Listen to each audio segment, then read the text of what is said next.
Assalamualaikum warahmatullahi wabarakatuh. Perkenalkan, nama saya Najwa Syakbani dari kelas 107, nomor absen 25. Di sini saya akan menceritakan kembali buku yang saya baca berjudul Sri Mulyani Indrawati, Putri Indonesia yang Mendunia. Sri Mulyani Indrawati lahir pada tanggal 26 Agustus 1962 di Tanjung Karang atau sekarang dikenal sebagai Bandar Lampung, Provinsi Lampung.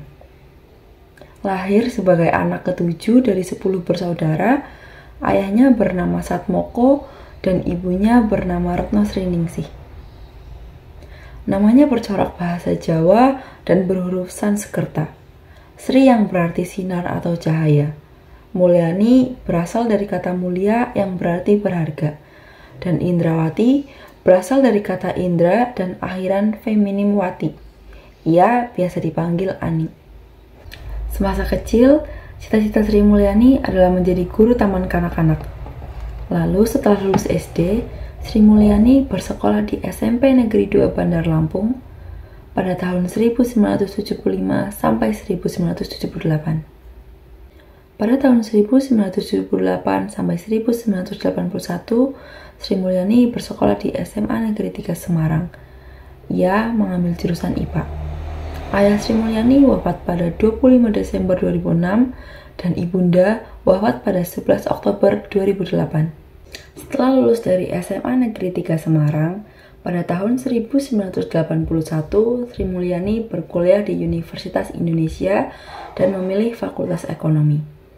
Sebelum lulus kuliah, Sri Mulyani sudah melamar untuk menjadi peneliti di Lembaga Penelitian Ekonomi dan Masyarakat Fakultas Ekonomi UI yang saat itu dipimpin oleh Doro Jatun Kuntoro Jakti.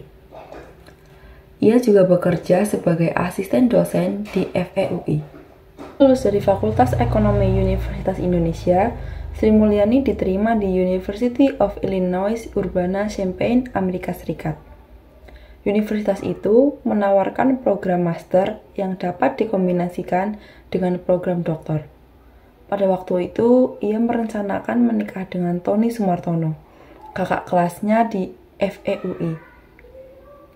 Setelah menikah, mereka pun pergi ke Amerika Serikat untuk melanjutkan pendidikan. Sri Mulyani menyelesaikan kuliah master dan PhD dalam waktu 4 tahun. Pada awal bulan Oktober 2002, ia terpilih menjadi eksekutif direktur Dana Moneter Internasional mewakili 12 negara di Asia Tenggara. Pada 2004, Sri Mulyani dipanggil pulang ke Indonesia oleh Presiden Susilo Bambang Yudhoyono untuk bergabung menjadi menteri dalam Kabinet Indonesia Bersatu. Awalnya, Sri Mulyani ditugaskan menjadi Menteri Perencanaan Pembangunan dan Kepala Bappenas. Setahun kemudian, Sri Mulyani digeser menjadi Menteri Keuangan. Pada bulan Agustus 2008, Sri Mulyani disebut majalah Forbes sebagai perempuan paling berpengaruh ke-23 di dunia, yang juga sekaligus perempuan paling berpengaruh di Indonesia. Pada tahun 2009, setelah Susilo Bambang Yudhoyono dipilih kembali menjadi presiden, Sri Mulyani ditunjuk menjadi Menteri Keuangan untuk kedua kalinya. Sri Mulyani merupakan orang yang sangat tegas. Ia membuktikan saat menjadi Menteri Keuangan pada era Presiden Susilo Bambang Yudhoyono, dan pada saat itu ia mendapat banyak tekanan politik, bahkan tidak dianggap setia terhadap salah satu pihak. Akhirnya, ia lebih memilih melepaskan jabatan Menteri Keuangan yang diembannya saat itu.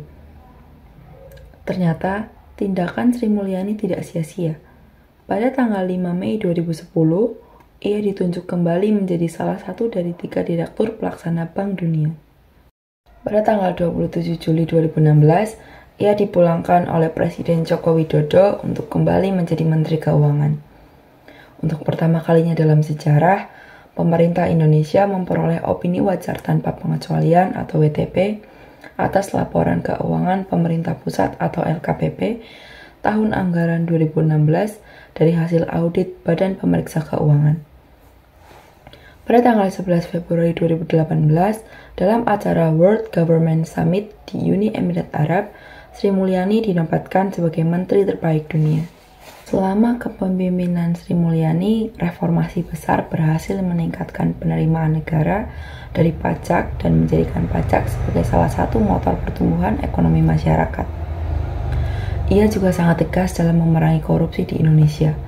Jangan heran jika kerja kerasnya diganjar banyak penghargaan dari dalam maupun luar negeri.